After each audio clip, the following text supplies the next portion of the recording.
Hello everyone, मैं doctor Girish Mishra NT app पर आप सभी का स्वागत करता हूं।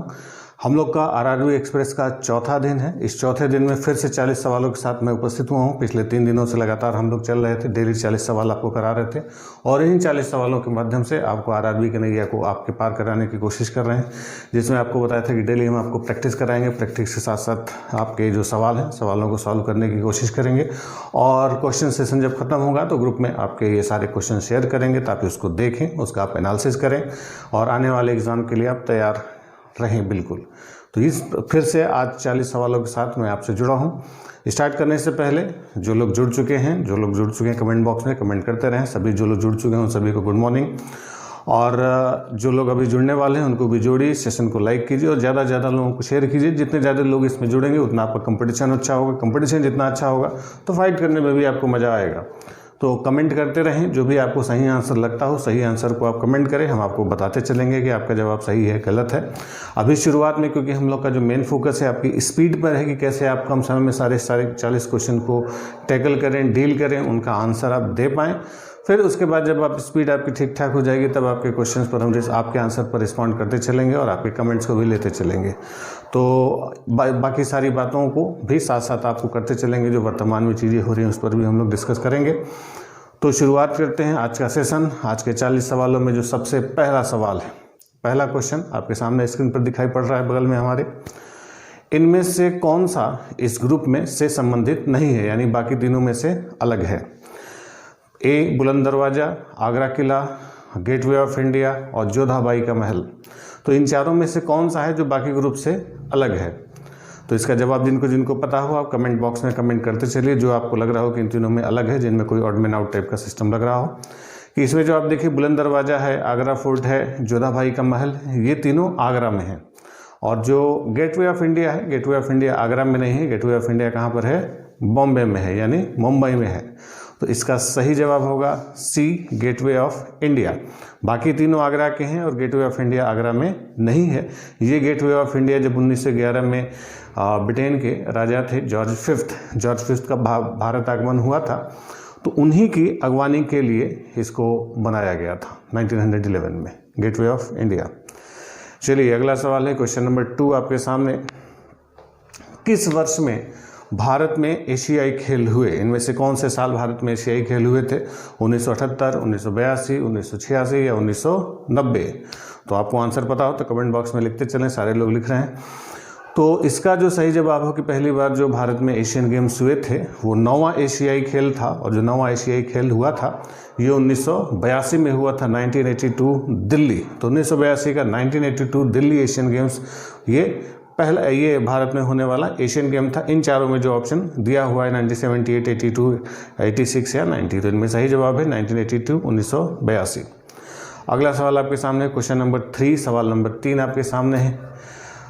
मानव शरीर में पेंक्रियाज किसका पार्ट है? पेंक्रियाज यानी अग्न्याशय है। अग्न्याशय किस चीज़ का पार्ट है?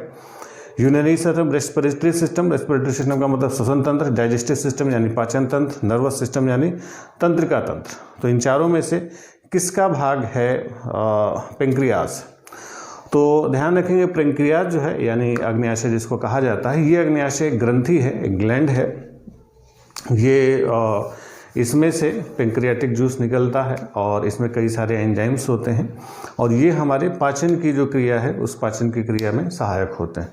तो पेंक्रियाज एक तरीके से हमारा कैसा अंग है? ये डाइजेस्टिव सिस्टम में सहायता करता है और डाइजेस्टिव सिस्टम को सहायता करने वाला एक ग्लैंड है, एक ग्रंथि है पेंक्रियाज।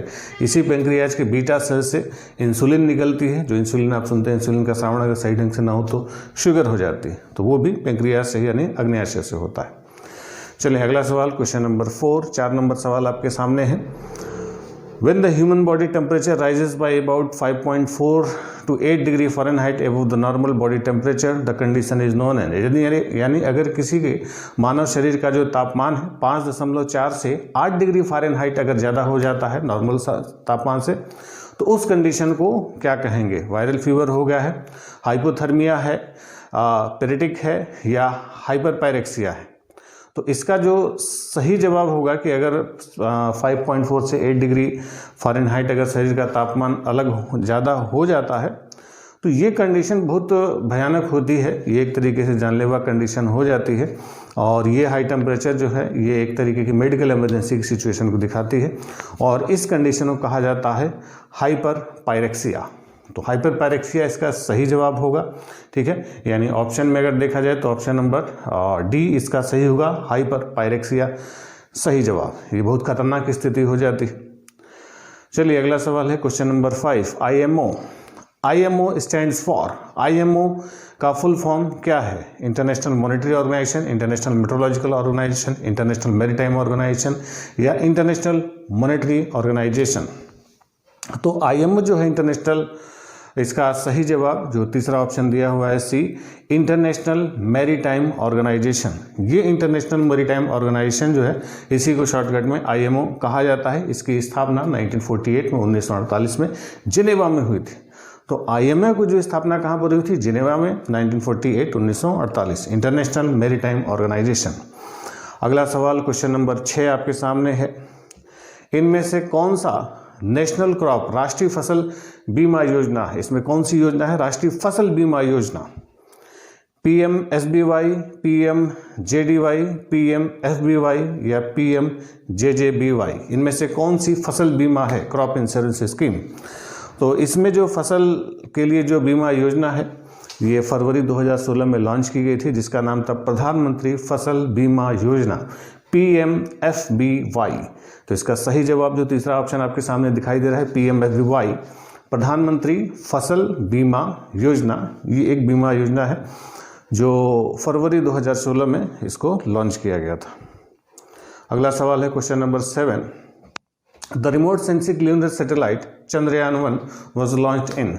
भारत का जो रिमोट सेंसिंग सैटेलाइट था Chandrayaan-1, इसको कब लॉन्च किया था? 2007, 2008, 2009 या 2010? तो ये जो चंद्रयान फर्स्ट हमारे भारत में लॉन्च किया, इसका आंसर आप कमेंट बॉक्स में दे सकते हैं। ज़्यादातर लोगों का आंसर देखना पड़ेगा।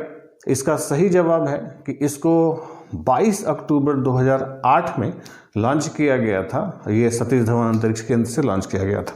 तो Chandrayaan-1 लॉन्च किया गया 22 अक्टूबर 2008 सतीश धवन अंतरिक्ष केंद्र से। अगला सवाल है सवाल नंबर 7, भारत के पहले उप प्रधानमंत्री कौन थे? फर्स्ट डिप्टी प्राइम मिनिस्टर के कामराज, मोरारजी देसाई, सरदार वल्लभ भाई पटेल या सी राजगोपालचारी। इनमें से भारत के पहले उप प्रधानमंत्री डिप्टी प्राइम मिनिस्टर कौन थे? तो इसका जवाब थोड़ा सा ही आसान सवाल है, आप लोगों को भी पता होगा कि जो पहले डिप्टी प्राइम मिनिस्टर थे हमारे सरदार पटेल थे। सरदार पटेल जब जवाहरलाल नेहरू प्रधानमंत्री बने थे तो उन्हीं के साथ साथ सरदार वल्लभ भाई पटेल भी डिप्टी प्राइम मिनिस्टर का पद ग्रहण करते हैं। तो ये हमारे पहले डिप्टी प्राइम मिनिस्टर रहे। अगला सवाल है सवाल नंबर 9, क्वेश्चन नंबर 9, इनमें से कौन सा की विंडोज़ कीज़ है जो फुल स्क्रीन मोड को पूरे ब्राउजर्स में दिखाता है? Which key on a Windows keyboard sets to full screen mode in the most browsers. यानी कौन सी स्क्रीन की को आप दबाएंगे तो उससे आपका जो फुल स्क्रीन है वो ऑन हो जाएगा। F1, F10, F11 या F12। तो इसमें कौन सा है फुल स्क्रीन वाला की जिसको दबाते ही स्क्रीन पूरा फुल हो जाता है? तो ये इसका सही जवाब है। कंप्यूटर का ये क्वेश्चन है F11। तो F11 जो है जो सी ऑप्शन है ये सही जवाब है। तो F11 आप दबाएंगे तो पूरा फुल स्क्रीन और रेगुलर व्यू आने लगता है। F11 इसका राइट आंसर होगा। अगला है सवाल नंबर 10, क्वेश्चन नंबर 10, राष्ट्रीय विज्ञान दिवस नेशनल साइंस डे कितनी तारीख को मनाया जाता है? 26 फरवरी, 27 फरवरी, 28 फरवरी या 29 फरवरी? National science day. तो ये जो नेशनल साइंस डे मनाया जाता है हर साल, जो भारत के भौतिक वैज्ञानिक थे, फिजिक्स के वैज्ञानिक थे CV रमन।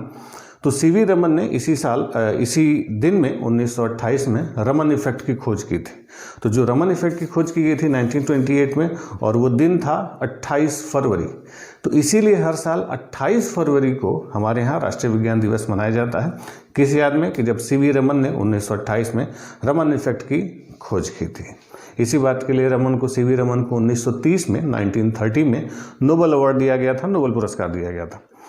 अगला सवाल बहुत अच्छा सवाल आपके सामने है। बायो का क्वेश्चन है, मानव नाखून किस से बने होते हैं? Human nails are made of. यानी हमारे जो नाखून है, नाखून जो हाथों में है आप काट के फेंक देते हैं हर हफ्ते, तो ये किस चीज़ के बने होते हैं? पिगमेंट, इलास्टिन, एल्बुमिन या केराटिन? इसका जवाब आंसर बॉक्स में सब लोग फटाफट दीजिए कि हमारे जो नाखून है वो किससे बने हुए होते हैं। तो ये जो हमारे नाखून है एक प्रोटेक्टिव प्रोटीन होता है जिसको कहा जाता है केराटिन, KERATIN। केराटिन से बना होता है, ये डेड स्किन सेल्स से ये केराटिन हमारा बनता है और यही जो हमारे फिंगर नेल्स का या जो पैरों के जो नाखून होते हैं जिनको हम काट के फेंक देते हैं तो वो बनते हैं। वो एक तरीके का प्रोटेक्टिव प्रोटीन होता है जो रक्षा करता है। केराटिन इसका सही जवाब होगा, यानी ऑप्शन नंबर डी। अगला सवाल आपके सामने है, सवाल नंबर 12, क्वेश्चन नंबर 12। महारत्न समूह है किसका? किस चीज़ का समूह है? Emerging small and medium enterprises, central public sector enterprises, leading private sector enterprises, leading multinational companies. तो महारत्न इनमें से क्या है? तो जो महारत्न का कॉन्सेप्ट है, जो बड़ी बड़ी कंपनियां होती हैं, तो महारत्न की जो स्कीम है ये 2009 में लॉन्च की गई थी। तो ये जो महारत्न स्कीम है एक तरीके से mega central public sector enterprises, जो बड़े बड़े पब्लिक सेक्टर इंटरप्राइजेस हैं, सेल, गेल, भेल, NTPC, ये जो बड़ी बड़ी कंपनियां हैं, इनको क्या कहा जाता है? महारत्न कहा जाता है। तो सही जवाब होगा इसका कौन सा option? Option number B, central public sector enterprises. ठीक है, ये जो महारत्न स्कीम थी ये 2009 से हमारे देश में लॉन्च की गई। चलिए अगला क्वेश्चन है, कुछ सवाल नंबर 13 आपके सामने। सवाल नंबर 13 का फटाफट आप जवाब दीजिए। Which of the following statements is true with respect of ASCI? ASCI क्या है, इसके बारे में कौन सा स्टेटमेंट सही है? ये एक प्रोग्रामिंग लैंग्वेज है। Chart is not for decimals, ये डेसिमल्स के लिए चार्ट नहीं है। अमेरिकन सिक्योरिटी कोड है ये, या एक कैरेक्टर इनकोडिंग सिस्टम है। तो इसका सही जवाब होगा जो ISCII है। ये एक तरीके का जो ISCII है, इसका जो फुल फॉर्म है, इसका जो पूरा नाम है, इसको कहा जाता है American standard code for information interchange. American standard code for information interchange. ये एक क्या है? कैरेक्टर इनकोडिंग स्टैंडर्ड है। तो ये एक इनकोडिंग का स्टैंडर्ड है, यानी जो चौथा ऑप्शन है डी इसका सही जवाब होगा, a character encoding system. D option 13 number सवाल का। अगला सवाल है क्वेश्चन नंबर 14, 14 नंबर सवाल आपके सामने है। AstroSat is India's first. AstroSat Bharat का प्रथम क्या है?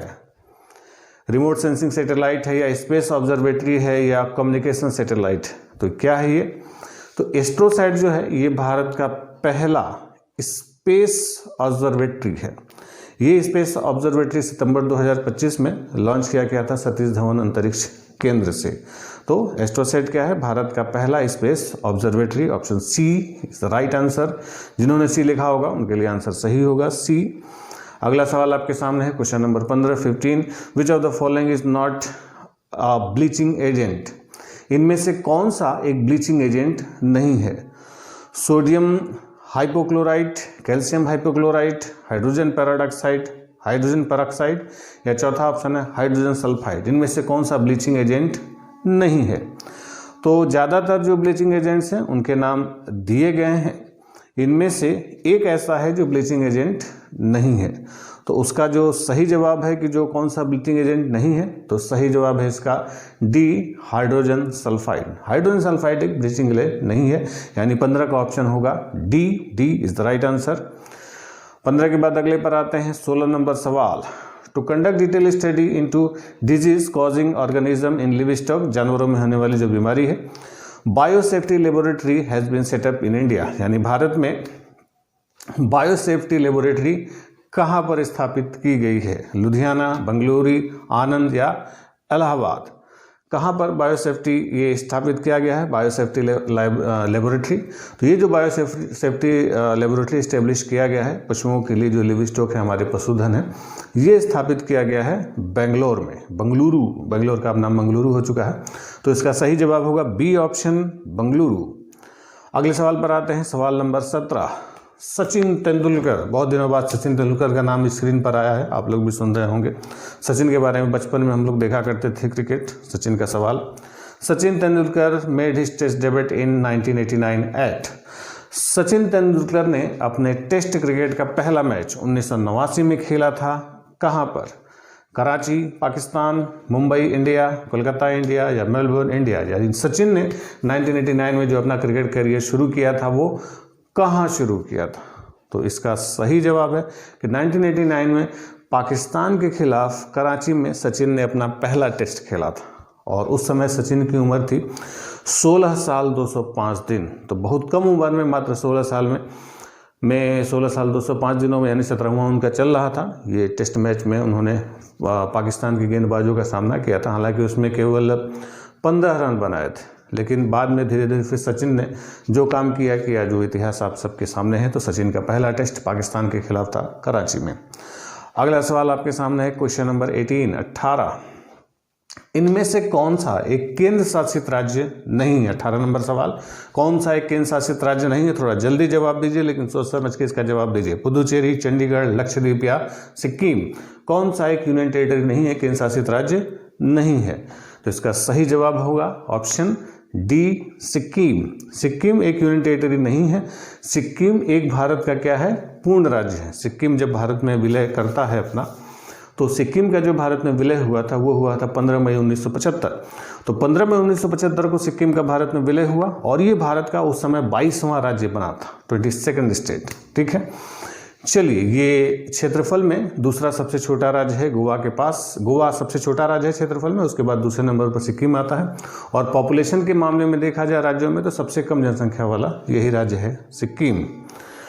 तो ये एक पूर्ण राज्य है, न कि यूनियन टेरिटरी। बाकी जो तीनों हैं वो एक यूनियन टेरिटरी हैं, केंद्र शासित राज्य हैं। अगला सवाल है क्वेश्चन नंबर 19 आपके सामने, ध्यान से देखिए। AQI एयर क्वालिटी इंडेक्स क्या है? A measuring instrument of air pollution, a number for measuring humidity level for forecasting rain। तो AQI क्या है? बिल्कुल ध्यान से, बिल्कुल सोच समझ के इसका आंसर दें। तो ये जो है, ये सरकारी एजेंसियां जो होती हैं भारत सरकार की, AQI इंडेक्स जारी करती हैं। ये दिखाती हैं कि जो एयर पोल्यूशन है उसकी क्या स्थिति है। तो इसका सही जवाब कौन सा होगा?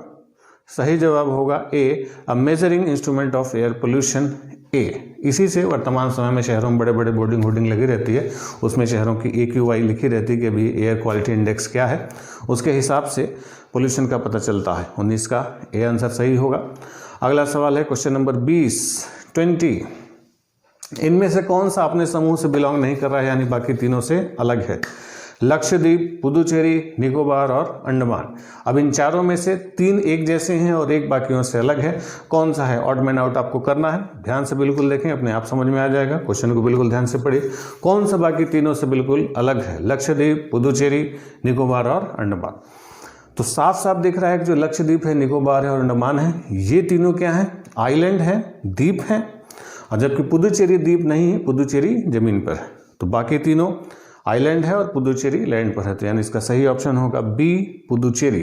पुदुचेरी आइलैंड नहीं है, बाकी तीनों आइलैंड। अगला सवाल क्वेश्चन नंबर 21। इसरो हमेशा चर्चा में रहता है। इसरो का मुख्यालय कहाँ पर है? बेंगलुरु, नई दिल्ली, पुणे या मुंबई? तो इसरो का मुख्यालय, ज़्यादातर लोग इसका आंसर सही दे रहे हैं। इसरो की जो स्थापना थी भारत सरकार ने की थी 1969 में, 1969 में। और इसका जो मुख्यालय है वो बेंगलुरु, कर्नाटका में है। इसका फुल फॉर्म है Indian space research organisation, ISRO. ठीक है, 1969 कर बेंगलुरु। अगला सवाल question number 22। The medicine paracetamol है, पैरासीटामॉल है, क्या है? एक एनाल्जेसिक है, एक एंटीपायरेटिक है, an analgesic and antipyretic, an non steroid and anti inflammatory drug. क्या है इनमें से पैरासीटामॉल? पैरासीटामॉल आप खाते हैं, अक्सर आप लोग खाते होंगे, तबीयत खराब होती होगी। तो कब खाते हैं? जब शरीर में थोड़ा दर्द हो, थोड़ा बुखार उखार हो, तो इसके लिए बेसिक दवा के रूप में पैरासीटामॉल इस्तेमाल होता है। तो थोड़ा बहुत दर्द हो, थोड़ा बहुत बुखार हो, तो इसको आप ले सकते हैं। तो ये जो पैरासीटामॉल है, इसका सही जवाब है सी है, एनाल्जेसिक एंड एंटीपायरेटिक।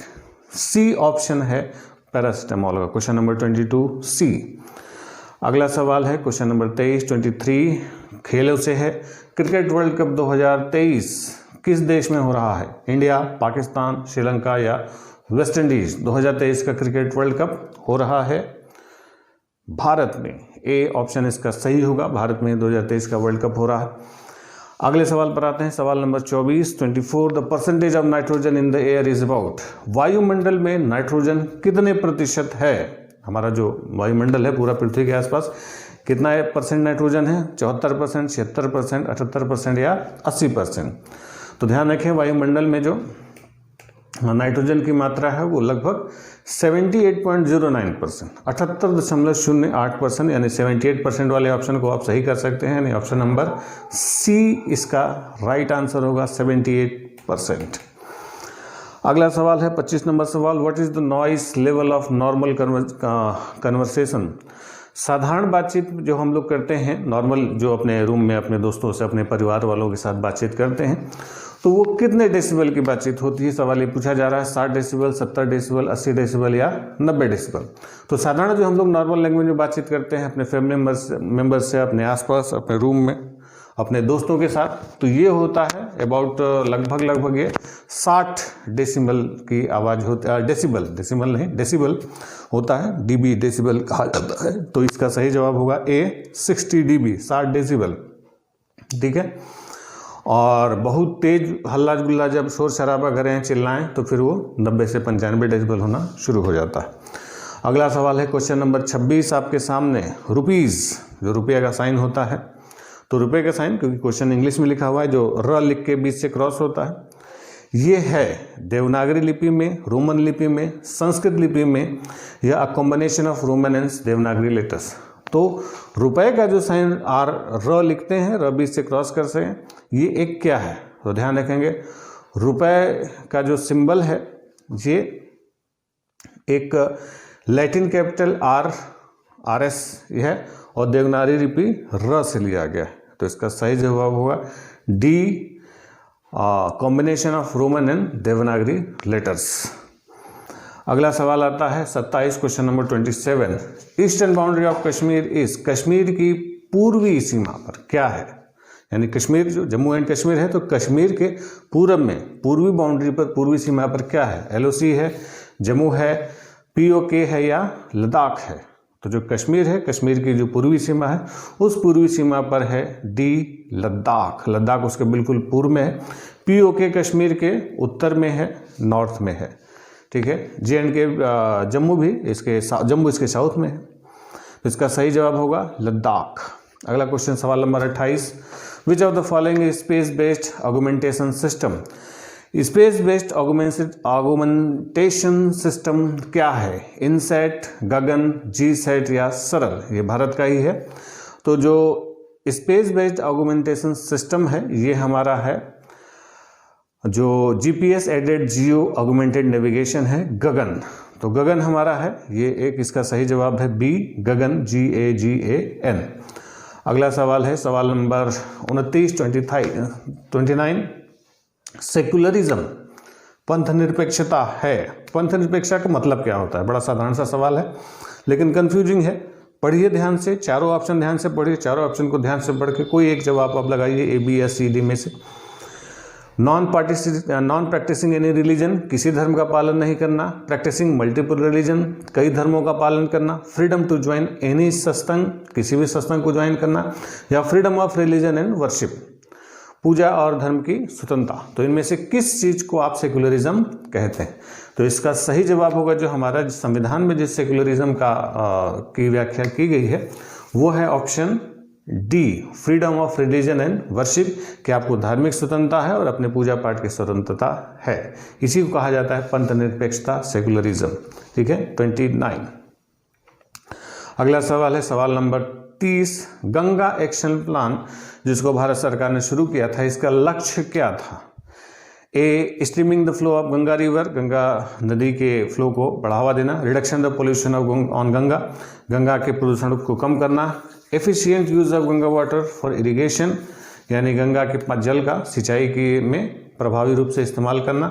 या using Ganga river for generating hydel energy, Ganga का इस्तेमाल हाइडल एनर्जी यानी जल विद्युत में करना। तो इसका सही जवाब होगा B option, reduction of pollution on Ganga river. Ganga नदी में प्रदूषण की मात्रा को कम करने के लिए गंगा एक्शन प्लान लॉन्च किया था, यानी इसका सही जवाब होगा बी। अगला सवाल है क्वेश्चन नंबर 31, समझौता शिमला एग्रीमेंट 1932 में हुआ था, 1972 में हुआ था, 1972 में भारत और पाकिस्तान के बीच। इसमें हस्ताक्षर कहाँ पर हुए थे, यानी शिमला एग्रीमेंट में सिग्नेचर कहाँ पर हुए थे? बैरन्स कोर्ट, एलिसराइली बिल्डिंग, विसरी लीगल लॉज या गॉर्टन कैसल। तो जो भारत और पाकिस्तान के बीच शिमला में जो समझौता हुआ था, इंदिरा गांधी उस समय थी प्राइम मिनिस्टर, तो ये समझौता जो हुआ था, आज जो इस समय शिमला में जो गवर्नर हाउस है, जो राजकीय जो जहाँ पर गवर्नर रहते हैं, बैरन्स कोर्ट, तो उस समय बैरन्स कोर्ट कहा जाता था। इसी बैरन्स कोर्ट में वो सिग्नेचर हुआ था, साइन हुआ था, समझौता हुआ था। ठीक है, तो इसका सही जवाब होगा शिमला समझौता जो हुआ था भारत पाकिस्तान के बीच 1972 में, बैरन्स कोर्ट, जो वर्तमान में क्या है, आज का राजभवन है हिमाचल प्रदेश का, जहाँ पर राज्यपाल रहते हैं। अगला सवाल है क्वेश्चन नंबर 32 क्वेश्चन आपके सामने। International maritime organisation concerned with, तो अंतर्राष्ट्रीय जो मैरीटाइम ऑर्गेनाइजेशन है ये क्या काम करता है? Air pollution, sea pollution, adulteration of food, deforestation. तो इसका सही जवाब है सी पोल्यूशन, सागर के प्रदूषण पर ध्यान रखता है, उसके ऊपर काम करता है international maritime organisation. B sea pollution. थोड़ा जल्दी करते हैं, समय कम बच रहा है, थोड़ा क्वेश्चन को ज़्यादा तेजी से पढ़ेंगे। क्वेश्चन नंबर 33 पहला ओलंपिक गेम, बहुत इंटरेस्टिंग सवाल है। पहला ओलंपिक गेम कहाँ हुआ था, यानी दुनिया में पहला बार जो ओलंपिक खेल हुए कहाँ हुए? यूके में, यूएसए में, ग्रीस में या इटली में? तो किस देश में सबसे पहला ओलंपिक खेल हुआ था? तो इसका सही जवाब है 1894 में, 1894 में ग्रीस में सबसे पहली बार ओलंपिक खेल शुरू हुए थे, और एक फ्रांसीसी ने इसकी शुरुआत की थी, उसका नाम था बैरोन पियरे डी कुबर्टेन। तो ये जो बैरोन पियरे था, इसी ने इस ओलंपिक खेलों की शुरुआत की थी 1894 में। हालांकि पहले ईसा पूर्व 393 BC में ये सब चीज़ें हो चुकी थी, लेकिन जो मॉडर्न जो हम लोग देखते हैं आज का जो आधुनिक ओलंपिक्स है, ये 1894 से ग्रीस से ही शुरू हुआ था। अगला सवाल क्वेश्चन नंबर 34 आपके सामने। Who among the following serve as the first home minister of independent India? स्वतंत्र भारत के पहले गृह मंत्री कौन थे? तो स्वतंत्र भारत के जो पहले गृह मंत्री थे, के कामराज, राजगोपालचारी, सरदार पटेल या मोरारजी देसाई? तो ध्यान रखेंगे स्वतंत्र भारत के जो पहले गृह मंत्री थे सरदार वल्लभ भाई पटेल। सरदार वल्लभ भाई पटेल सितंबर 1946 से दिसंबर 1950 तक गृह मंत्री रहे थे, भारत के first home minister after independence Sardar Patel. अगला सवाल है क्वेश्चन नंबर 35 कैप्चा। अक्सर आप कहीं फॉर्म भरते होंगे या पेमेंट करते हैं तो एक बॉक्स बना आता है ना कंप्यूटर का, कैप्चा भरना पड़ता है, कुछ आड़े टेढ़े से शब्द लिखे होते हैं, उसको आप पहचान करके टाइप करते हैं, तब कंप्यूटर आगे काम बढ़ाता है। तो ये कैप्चा क्या है? A distinguish human input from machine input, to verify user identity, to remove virus, a test administrator by user.